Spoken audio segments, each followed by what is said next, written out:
Porsigido si Raymond na makapagtungtong ng kolehiyo at makakuha ng diploma. Kaya ngayon pa lang ay pinagbubutihan na niya ang kanyang pag-aaral. Kasalukuyan siyang nasa grade 5. Para po sa akin na bukas, para po hindi po kayo mag-aasa sa aming mga magulang.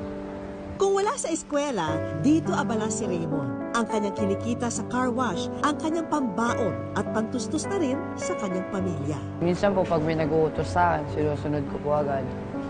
Tsaka po yung mga pag may pinapagawa po sa akin na na buhat, tapos pag magpapalaba po, nadadaling doon, sinusunod ko po agad. Tapos nagbibigay po silang pera. Sa bahay, kapiling ni Raymond ang ina at kapatid. Mas maayos naman ang kalagayan ng ina ngayon dahil sa nakakainom na siya ng gamot kahit papano. Nung nakakamiss po, wala pong nakapagtanggol sa bahay.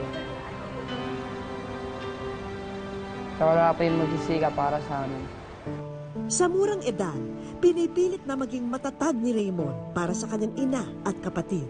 Lalo pat siya na ang tumatayong padre de pamilya sa kanila mula nang makulong ang ama. Sana ako kay Kalanya sa tulungan. Pis na po kita, mahal na mahal po kita. Sana po paglabas mo ito, magbago ka na pa. Awat muna, Raymond, sa mga pinagkakaabalahan mo at isama mo muna ang iyong pamilya rito. Wish ko lang.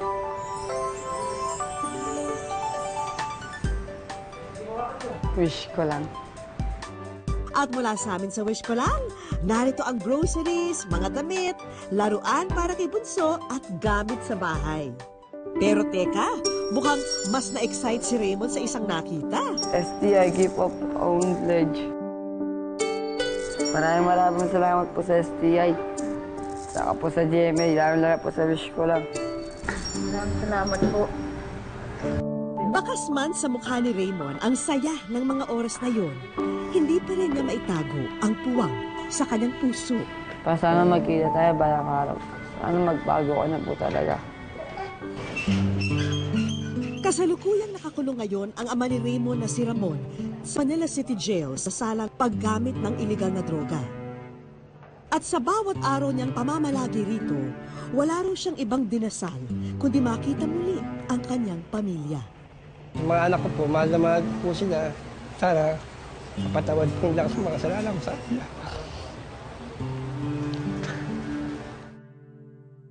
At sa bawat araw niyang pamamalagi rito, wala raw siyang ibang dinasal kundi makita muli ang kanyang pamilya. Yung mga anak ko po, mahal na mahal po sila. Sana mapatawad po nila kasi mga kasalanan ko sa kanila.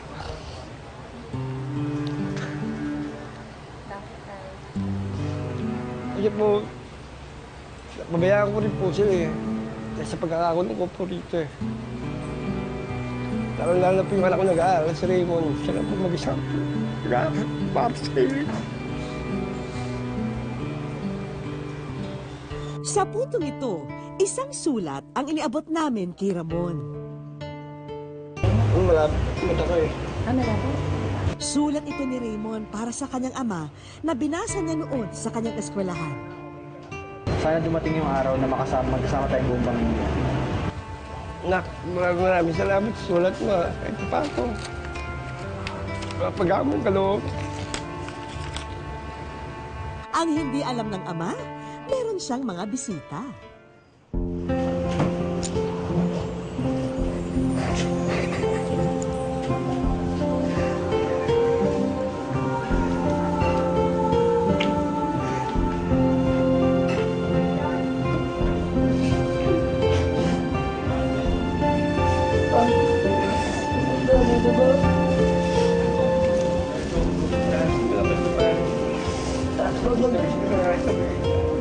Sana maglabas mo dito magbaguan.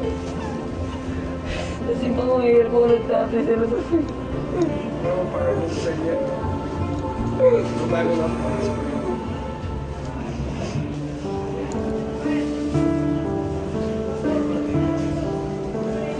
Napangarap ko niya na magpuno ko. Mapakabig na rin. Pinalabas ko ako dito. Isang regalo ang iniwan ni Raymond para sa ama. Ito, natutuwa ko kung ito po na ginagawa ko sa alam ko. Kahit na hindi lang ito, nakikita ito sa kumusta. Kaya wala pa sa lumabas ko ito. Wala ko itong subay ko, hindi kayo makakaroon ka. Makikita mo na ang bagong buhay ko, araw-araw sa pag-aaral. Hintay ka namin sa paglabas mo. Sana ba matupad pa yung pangako mo sa akin? Yun. Pangako sa iyo. Naway mabago na ang kapalaran para kay Raymond at sa kanyang pamilya. Lalo pat siya na ang nagtitimon ng kanilang kinabukasan tungo sa inaasam na pag-asa.